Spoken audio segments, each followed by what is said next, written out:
On voit tout mon bordel, non, derrière?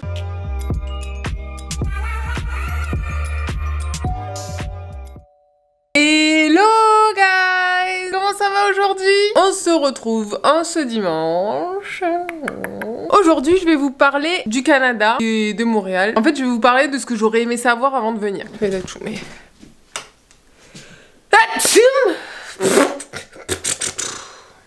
Voilà. Vous allez vous dire, mais pourquoi elle est encore en pyjama celle-là? Elle fait que des vidéos en pyjama. C'est normal, c'est normal. Aujourd'hui, c'est mon jour de repos, donc il faut que je filme cette vidéo. Et aussi, il faut que j'aille faire quelques courses. Donc, je vais aller faire quelques courses et en même temps, je vais filmer ma vidéo. J'ai décidé d'allier les deux. Donc, dans un premier temps, avant de sortir, me brosser les dents. Dans un premier temps, ce que j'aurais aimé vraiment savoir, parce que vous voyez quand tu dis que tu vas au Canada, tout le monde te dit oh, mais tu vas avoir tellement froid, il y a de la neige là-bas, 6 mois dans l'année. Mais moi j'aurais aimé savoir qu'il fait pas si froid que ça. Oui, il y a de la neige, ah oui, il fait froid, hein. Mais, tu vois, moi j'habite dans le sud de la France, enfin j'habitais du coup. Et l'hiver quand il fait froid, ça te glace les os là, ça fait...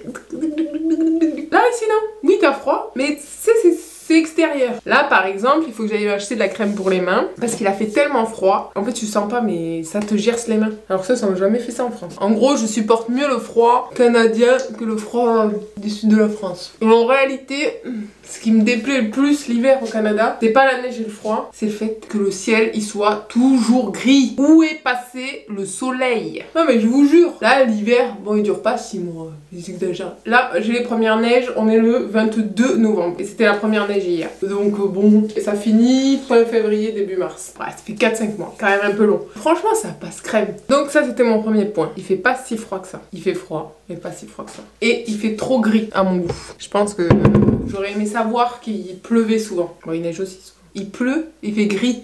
En fait, c'est pas le problème, c'est pas qu'il pleuve ou qu'il neige, c'est qu'il fait gris. Où est passé le soleil? Le ciel est tellement, on dirait il est au-dessus de toi comme ça, il est tout gris. Ouais, voilà. C'est le plus gros problème l'hiver, selon moi.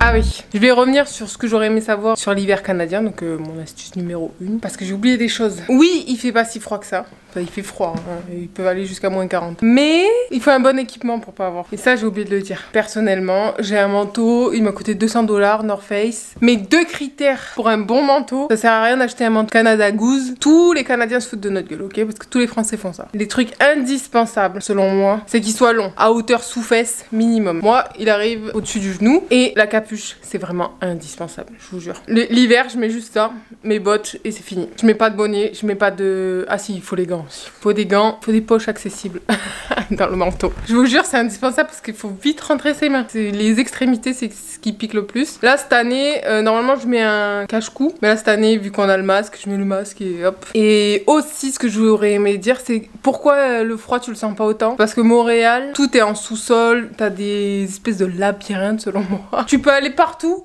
en souterrain quasiment. Les bottes, moi j'ai des Sorel, je crois que ça s'appelle. J'ai acheté les moins chères, elles vont très très bien. Si vous n'allez pas faire des randonnées dans la neige, vous allez jamais marcher dans 50 cm de neige, hein. Si vous avez des Timberland à la maison, prenez ça et c'est amplement suffisant. Avec des bonnes chaussettes et voilà. Ok, ce qui m'amène à mon deuxième point. Pourquoi quand je dis que je pars au Canada, personne ne me parle de l'été? L'été canadien, c'est quelque chose quand même. Il fait 40 degrés. Hein, personne te le dit ça. J'ai été très surprise cet été quand j'ai eu droit à cette canicule. À eux, c'est pas la canicule, hein. Il fait 32 en France, c'est la canicule, tout le monde doit rester chez soi. Ici, il fait 32, 35, il fait bon encore. Par contre, quand il fait 38, accroche-toi au mur parce que tu... C'est pas tu transpires, tu vois, ici. C'est plutôt, tu respires plus. Alors en plus, je t'en parle pas, c'était été avec le masque.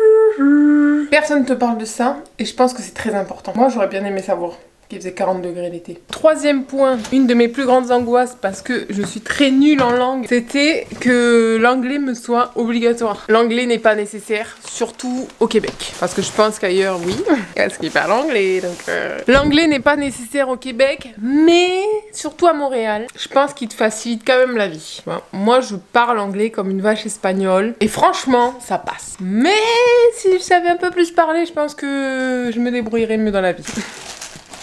Regardez mes belles bottes. Ce qui m'amène d'ailleurs au 4e point. À Montréal, c'est une ville multiculturelle. Donc tout le monde ne parle pas forcément français. Je vais pas rentrer dans les détails, mais au Québec en ce moment, il y a une grosse polémique là avec la politique, tout ça. Parce que il y a ceux qui veulent à tout prix garder ce français et d'autres qui le veulent pas, je pense. Moi, je suis pas très branchée politique, donc faut pas me demander. Du coup, comme c'est très multiculturel et qu'il y a des gens qui viennent de partout dans le monde, mais vraiment de partout dans le monde, surtout à Montréal. Là, par exemple, dans la société où je suis la seule qui ne soit pas bilingue.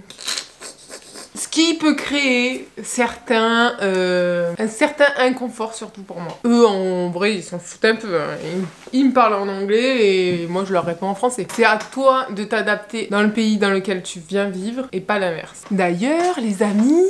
On est à 140, j'aimerais bien que là, les gens qui s'abonnent pas, parce que ça fait 60% de la population qui regarde mes vidéos. Donc s'il vous plaît là, demandez au moins à 10 de vos amis de s'abonner. S'il vous plaît les amis, 10 pour faire 150. Bon après, je vous casserai les pieds pour 200. Hein, donc maintenant, je peux mettre mon manteau et sortir.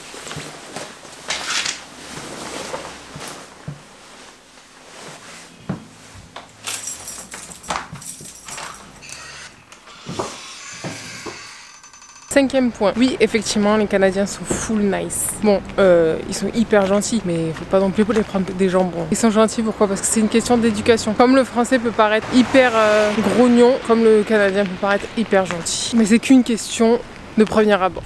Après, ils sont comme nous, hein. Ils sont gentils ou pas. Il y a hyper beaucoup de vent, donc j'espère qu'on va m'entendre. 6e point. J'ai froid. Il a neigé cette nuit, c'est bon ça. Trouver un job alimentaire est vraiment très facile. Tu vas sur Kijiji, Indeed, tu trouves... la première fois j'ai trouvé en 1 semaine je pense. Et là j'ai fait une après-midi de recherche et j'ai trouvé. Trouver un travail spécifique, c'est peut-être un peu plus compliqué, mais c'est vraiment faisable. Et beaucoup plus rapidement qu'en France. Ce qui m'amène à mon 7e point. Il est carrément plus facile de gravir les échelons. Et aussi de faire des choses qu'on n'a jamais fait sur son CV. En France, je voulais faire vendeuse en prêt-à-porter et ça m'était impossible parce que je n'avais pas fait de diplôme là-dedans. Ou d'autres travails. Je n'avais pas d'expérience là-dedans en tout cas. Ici, on m'a pris de suite. On te fait beaucoup plus confiance pour des travaux que tu n'as jamais fait si tu as la motivation. Ce qui est bien aussi au Canada, c'est que l'évolution peut être réellement facilitée. Exemple, j'ai travaillé à Zara. En 1 mois, on m'a proposé un poste de responsable plancher. Il fait vraiment froid. On se retrouve après.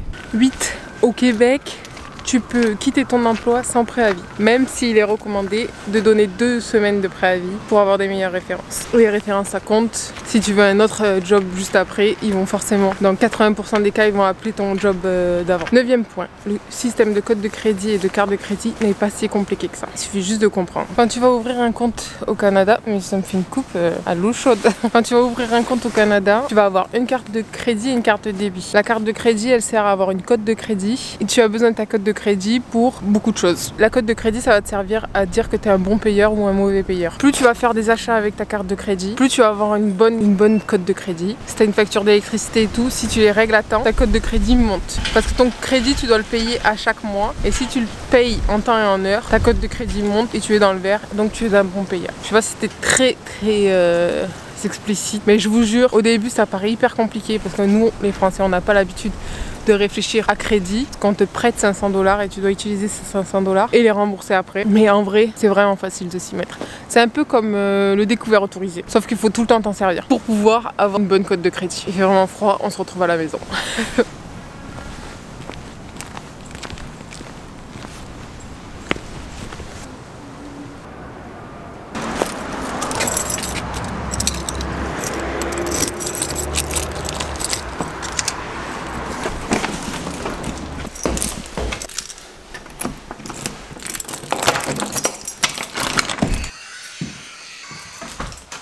Ouf, enfin rentré. Alors effectivement, les impôts c'est compliqué au Canada. On va pas se mentir, en France en plus maintenant t'as plus rien à faire. Tu reçois ta fiche d'impôt, t'as juste à vérifier un montant, tu renvoies et c'est fini. Ici, alors l'année dernière j'ai essayé, franchement j'ai vraiment essayé. Je suis allée sur les sites et tout ça. En plus si t'es indépendant comme mon copain, c'est encore plus compliqué. Franchement, j'ai essayé, je suis allée sur des applications et tout qui aident. Franchement, si vous avez le courage, faites-le. Mais je trouve que ça vaut pas le coup. Du coup, j'ai fait appel à un comptable. Un comptable, ça te coûte 50 $. Qu'est-ce que c'est 50 $ pour se simplifier la vie? Donc, j'ai fait appel à un comptable et je m'en suis remerciée. J'ai fait appel à un comptable. Il a tout vérifié pour moi et tu lui donnes juste tous les montants que tu as touchés dans l'année. Il y a d'autres montants qui te demandent juste. Je sais même plus ce que c'est. Parce que ça... C'est les impôts quoi, je comprends rien. Le comptable te demande les chiffres. Lui, il fait son petit calcul, ses feuilles de machin. Parce qu'en fait, le problème, c'est qu'il y a plusieurs formulaires à remplir, surtout quand t'es français. Donc, c'est un comptable qui s'en occupe. Et t'es pas obligé, hein. C'est juste un conseil. Ce qui m'amène à mon 11e point. Donc, je vous ai déjà parlé de la cote de crédit qui était facile à comprendre. Mais du coup, quand t'arrives, tu n'as pas de cote de crédit. La cote de crédit, elle te sert, par exemple, à prendre un appartement ou avoir un crédit ou pour un forfait téléphonique, par exemple. Si t'as pas de code de crédit, il est difficile pour un propriétaire de te faire confiance. Donc ce que tu peux faire, c'est lui payer 2-3 mois d'avance. Nous c'est ce qu'on a fait, on a payé 2-3 mois de loyer d'avance, ce qui instaure déjà une certaine confiance. Et du coup on a pu négocier notre loyer. Parce qu'il faut savoir qu'à Montréal, les loyers sont très chers, surtout si t'es français. C'est comme si c'était écrit sur ton front...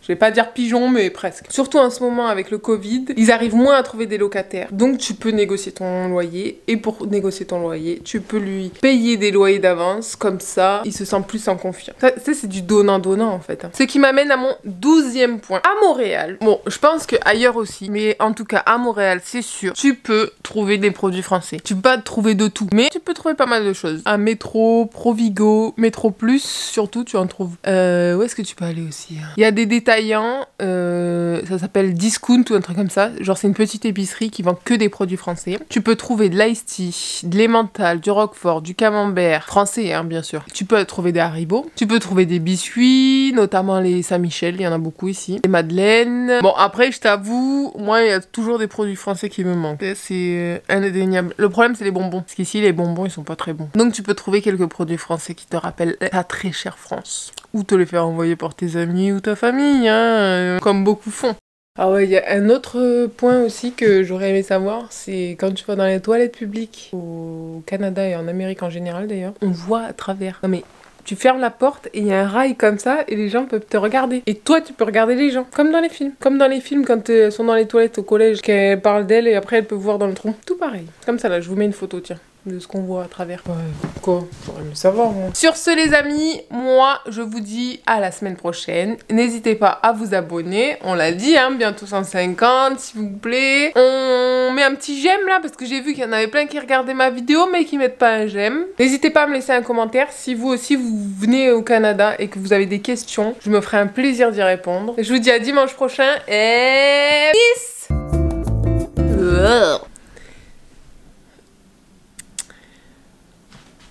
Parler de ce que j'aurais aimé savoir en... En vérité, Maintenant, vous avez l'habitude de me voir tout le temps en pyjama. Attends, peut-être la lumière est mieux si je fais ça. C'est pas mieux. Ah, tu me zoomes encore. J'ai vraiment fait ça, là, avec ma bouche. Ouais, bon.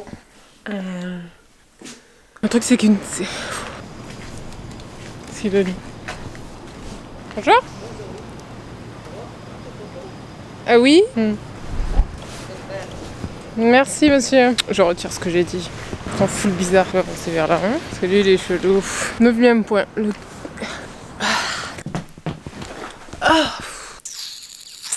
Je vous dis à la semaine prochaine. C'est quelle heure en France? Est-ce que je la mets à 14h ou à 14h30? C'est bien, non? Non, c'est fini. Oh non, la vidéo est déjà finie. Mais tu peux cliquer là. Tu vois ma grosse tête, tu peux t'abonner. Et tu peux aussi t'abonner à mon Instagram là. Hop, on le voit là. Juste là. Voilà. Merci.